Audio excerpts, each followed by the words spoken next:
Ever felt the fire inside you ready to explode, only to realize it was never about them? It was always about you. What if mastering your reaction could turn every storm into a stepping stone toward unstoppable power? Imagine becoming untouchable, not by hiding your emotions, but by commanding them with ruthless clarity. Let's uncover 7 soul-shaking truths that will forge your mind and liberate your spirit beyond anything you've ever known. Hey, Stoic friends. Welcome back to my channel.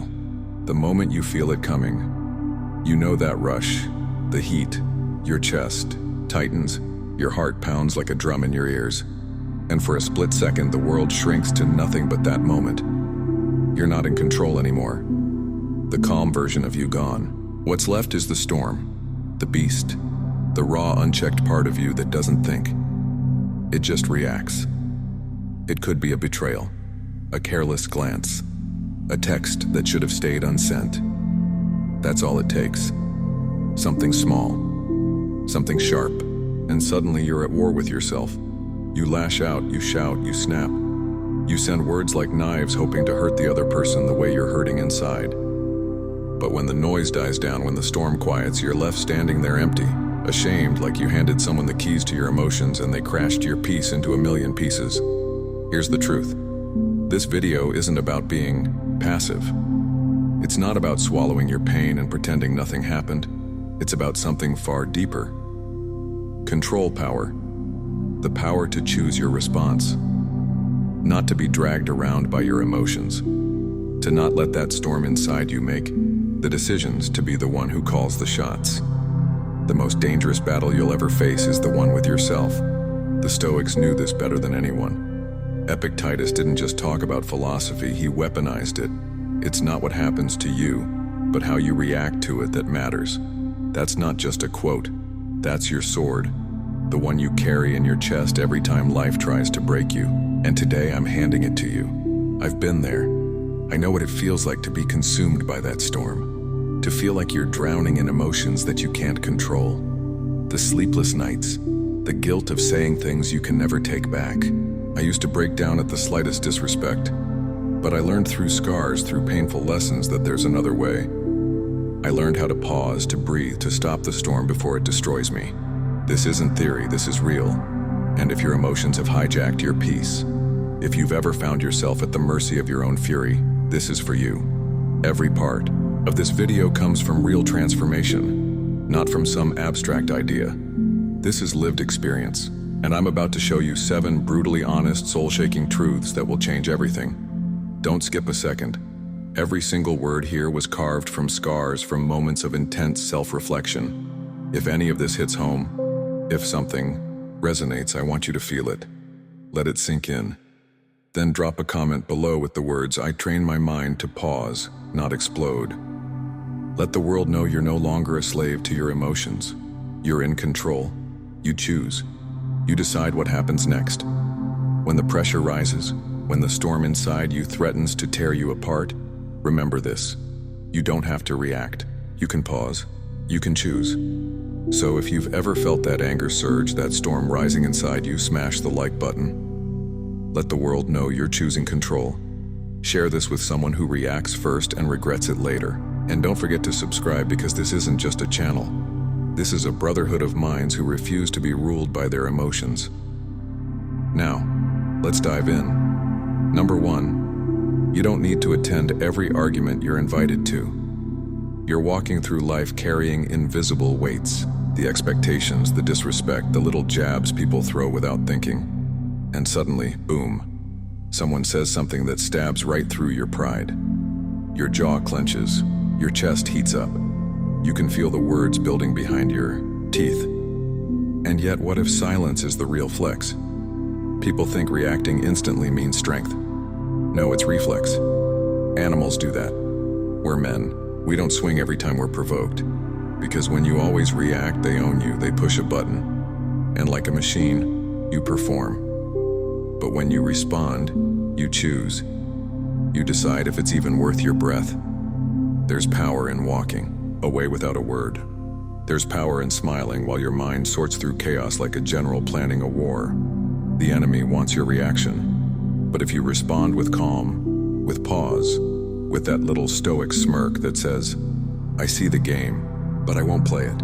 You win, not them." Seneca once wrote, "A wise man is indifferent to that which he cannot control." What's more powerful than making someone feel small, making them irrelevant? Not because you're avoiding the fight, but because you're above it. You've got battles to fight inside your own soul. Petty words won't distract you anymore. This isn't weakness, it's the opposite. It's self-discipline so sharp it slices through every insult, every bait, every childish challenge they throw. You become a mirror reflecting only what you allow, not a sponge absorbing every emotional punch life throws. And listen, some people want to drag you down just to watch you break. Don't give them that satisfaction. Your silence, that's the loudest response they'll ever hear. Number 2, your reaction is usually a replay, not a response. Have you ever lost your temper and later thought, "Why did I go that far?" It wasn't just about that moment. It was about everything that came before it. Every time you were ignored, every time someone made you feel small, every buried wound that never healed reacts for you. That outburst, that wasn't just about today. That was your past screaming through the cracks. That's why most people don't respond to this moment. They respond to 10 others that came before it. And now they're bleeding on someone who didn't even cause the original wound. You can't respond like a man if you're still carrying the boy who never got closure. This is why self-awareness is not optional. You have to know yourself. Understand where your anger really comes from. Because if you don't, someone's going to pull that string and your past is going to explode out of your mouth like a grenade, and afterward you'll be left picking up pieces of something you didn't mean to destroy. Marcus Aurelius wrote, "If you are distressed by anything external, the pain is not due to the thing itself but to your estimate of it, and this you have the power to revoke at any moment." That's your power to pause. To observe your emotions like a man watching a fire, not running into it. The next time you feel rage rise, pause. Ask yourself, is this really about now? Or is this an echo from something deeper? Because that's when the shift happens. That's when you stop reacting and start healing. Not just for others, but for you. It's not about avoiding emotion. It's about owning it, feeling it, without becoming it. That's the kind of man no one can manipulate. Number 3. When your emotions control your tongue, you lose your dignity. There's a pain worse than being hurt, and that's knowing you hurt someone just because you couldn't hold your tongue. We've all done it. Said things we didn't mean just to feel like we had the last word. Maybe it made us feel strong in the moment, like we regained control, like we didn't walk away weak. But later, when the silence sinks in, there's a shame that wraps around your throat tighter than any argument ever could. You know that feeling. Replaying the conversation in your head, hearing yourself say that one line you wish you could erase, not because it wasn't clever, but because it wasn't you. It was the broken version of you, the version who spoke from pain, not principle. You see, there's something sacred about silence when you could have spoken, something noble about biting your tongue. Not because you're scared, but because you're disciplined, because your dignity is worth more than winning an argument that leaves your soul feeling dirty. And that's what Stoicism teaches us. Control of the self, not control of others. Epictetus said, "First say to yourself what you would be, and then do what you have to do." That includes how you speak, how you carry yourself, and how you leave people feeling. Even in conflict, it doesn't mean you allow disrespect. It means you deliver truth without poison, strength without cruelty. You speak like a man who has nothing to prove and everything to protect: his peace, his integrity, his energy. Because the truth is, reactionary men spend their power. Resilient men preserve it. So next time your voice wants to explode, pause. Let your silence thunder louder than your rage ever could. Because real control isn't shown in what you say. It's shown in what you choose not to say. Number 4, reacting quickly is how you lose slowly. It feels good, doesn't it? To bite back, to shoot that message, to slam the door with your silence, or fire off words like bullets, cold, fast, and sharp. You feel alive for a second, powerful, like you've won. But it's an illusion. Because while you're winning moments, you're losing your future. That split-second rage, that reflex clapback, it's a sugar rush for your ego and a sledgehammer to your peace. You feed the fire, and the flames burn everything you built, your reputation, your discipline, your dignity. It's like punching a mirror. You hurt yourself trying to prove a point, and the cost, it's steep. You don't just lose your cool. You hand over your crown. You give someone else the remote to your emotions, and suddenly they're flipping through your moods like channels. You think you look strong, but what they see, someone who can be played, triggered, controlled. You give them power every time you react without thinking. And for what? For people who aren't even worth the breath it takes to explain yourself. People who couldn't shake your soul unless you left the door wide open and invited them in. Marcus Aurelius said, "How much more grievous are the consequences of anger than the causes of it?" He wasn't writing poetry. He was warning us because the wreckage from one emotional explosion can take years to repair. Friendships, careers, your own self-respect. So, here's the flip side. There's a man out there who doesn't raise his voice. He raises his standard. He doesn't defend his name every time it's mentioned. He elevates it by how he moves, how he speaks, how he doesn't react. He's calm like a loaded gun. He doesn't fire off randomly. He waits. He watches. He strikes only with purpose. That's not weakness. That's warrior-level restraint. Because real power, it's not in the explosion. It's in the pause. The pause is where your future lives. That second you buy yourself by breathing deep instead of snapping. That's where you protect your legacy. That's where you separate the amateurs from the kings, boys from men. That's where you get to choose. Do I waste my energy on this noise, or do I redirect it to my mission? Reacting is easy. That's survival mode. But responding, that's where your evolution begins. That's where you become dangerous in a different way. Unshakable, unmovable, unreadable. Because when you stop letting the world push your buttons, you start pushing your own boundaries. And that's how you win. Number 5, every reaction you regret begins with one thing. No pause. It takes less than 3 seconds to watch your empire fall. Not the kind built with bricks, but the one stitched together with loyalty, late nights, self-control, and quiet sacrifices no one ever saw. 3 seconds of venom in your voice. 3 seconds of truth sharpened into a blade. 3 seconds of hitting. Send on a message your soul never gave permission to write. And just like that, years of effort burnt. Not enough time to blink twice, but just enough to bury the man you were finally proud of becoming. You didn't pause. You didn't breathe. You didn't give wisdom a seat at the table. You handed the mic to your ego, let your fury take the wheel, and crashed straight into the wall. Now you're crawling through the wreckage of your own reaction, choking on the smoke of what you couldn't hold back. But that pause, that small invisible space between the trigger and the response, is not just a break. It's a battlefield. It's the moment where weak men fall and wise men rise. If you can grip that space even for a heartbeat, you win a war most never even see. Because emotion is a storm. Violent, sudden, blinding. It kicks the doors in and floods your system with lies. It whispers, hit back, burn bridges, make them feel what they did. But if you can stand still inside that storm, if you can outlast that boiling wave of rage, of shame, of jealousy, you'll see what most never do. The storm passes, the sky clears, the air calms, and in that silence comes clarity. That's when you realize it was never about them. It was about you, your wounds, your shadows, your unhealed stories, your craving to be seen. And only the man who pauses has the strength to hear that truth. Through the noise, through the pain, through the lies, emotion sells. The pause isn't weakness, it's your soul taking the mic back. Seneca said, "No man is more unhappy than he who never faces adversity, for he is not permitted to prove himself." And what is the pause, if not the greatest adversity in a world addicted to instant reaction? It's the moment that proves you're no longer a slave to every trigger, every insult, every low blow.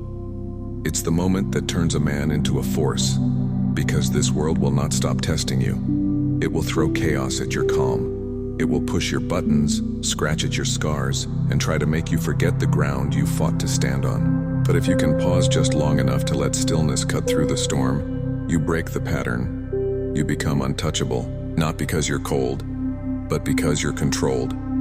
Not because you don't feel, but because you refuse to be ruled by what you feel.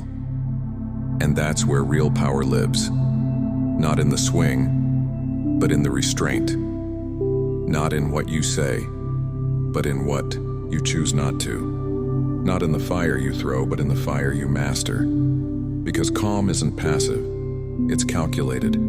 It's the mark of a man who owns himself so deeply no one can pull him out of place. So the next time your chest tightens, the next time someone tries to drag you into the mud, don't flinch, don't speak, don't fire back. Let the silence choke their chaos. Let your stillness speak in a language they can't understand. Let your wisdom finish the sentence rage tried to start. Number 6, discipline is the bridge between thought and action. The strongest men aren't the ones who flex in the moment, but the ones who practice the art of control before they ever need it. It's the quiet preparation that separates those who react from those who respond. The discipline you cultivate now, in the calm and the quiet, is what determines how you'll act when chaos hits. This is where real transformation begins. When you're faced with a challenge, the man who has trained himself in restraint won't rush in with fists clenched. He will stand in the middle of the storm, calm as a mountain, and choose his next move with the care of a master chess player. He knows that strength isn't about how loud you can shout, but about how patient you can be when the world is screaming at you. Epictetus said, "No man is free who is not master of himself." In the heat of the moment, we forget this truth. We forget that we don't have to act. We don't have to respond immediately. In fact, the greatest sign of strength is the ability to choose when and how to act. Not because we're forced to, but because we are disciplined enough to do so wisely. This kind of discipline is built through routine. It's developed in those tiny everyday moments that might seem insignificant, but are actually everything. How do you react when the coffee spills? When someone cuts you off in traffic? When someone says something offensive? These small moments are where you practice the art of restraint. It's not the big challenges that test us. It's the small daily moments where we decide whether we will react or whether we will respond with calm, clear-headed judgment. This isn't just a theory, it's a way of living.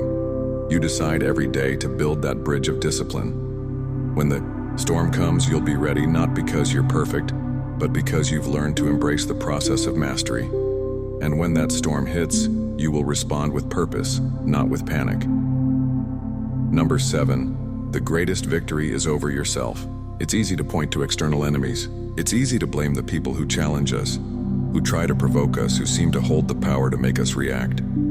But the real battle, the one that matters, is always within. And the only way you can stop reacting to everything and everyone is to master your own emotions first. This isn't about controlling others. It's about mastering yourself. It's about finding peace within before you ever ask the world for it.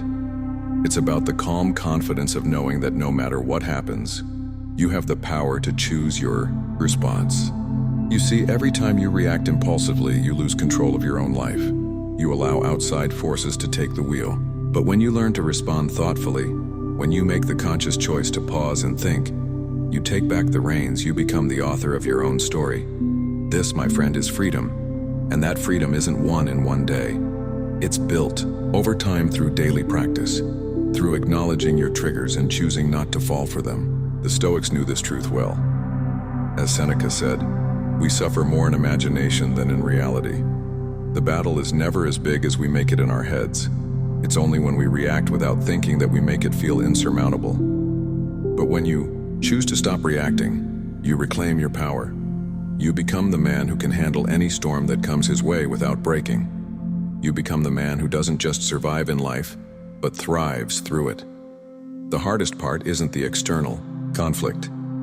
It's the internal war, the one where you choose to rise above. And when you make that choice, when you master yourself, there is no enemy, no situation, no challenge that can defeat you. You felt it, the burn behind your eyes, the tension in your jaw, the weight of words unsaid, the war within. But what separates the man who rises from the one who falls is the 1-second decision no one else sees. The decision to hold still, to breathe, to let the fire rage without letting it consume. That's power. That's self-respect. That's what makes you untouchable in a world full of weak reactions and loud noise. You don't need to scream to be heard. You don't need to strike to be respected.